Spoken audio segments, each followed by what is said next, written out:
അപ്രതീക്ഷിത വിയോഗവാർത്ത സൃഷ്ടിച്ച നടുക്കത്തിൽ സിനിമാ ലോകം. ഉറക്കത്തിൽ പ്രമുഖ നടൻ അന്തരിച്ചു.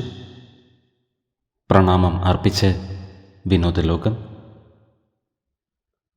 മാർച്ച് 20 അമേരിക്കൻ നടൻ നിക്കോളാസ് ബ്രണ്ടൻ അന്തരിച്ചത്. ഉറക്കത്തിനിടെയാണ് നടൻ അന്തരിച്ചത് എന്ന് കുടുംബം സോഷ്യൽ മീഡിയ കുറിപ്പിലൂടെ വ്യക്തമാക്കി. നിക്കോളാസ് ബ്രണ്ടന് 54 വയസ്സായിരുന്നു.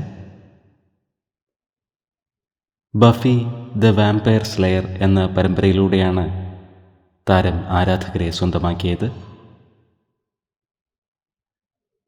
പ്രിയ കലാകാരന് പ്രണാമം അർപ്പിക്കുകയാണ് വിനോദലോകം.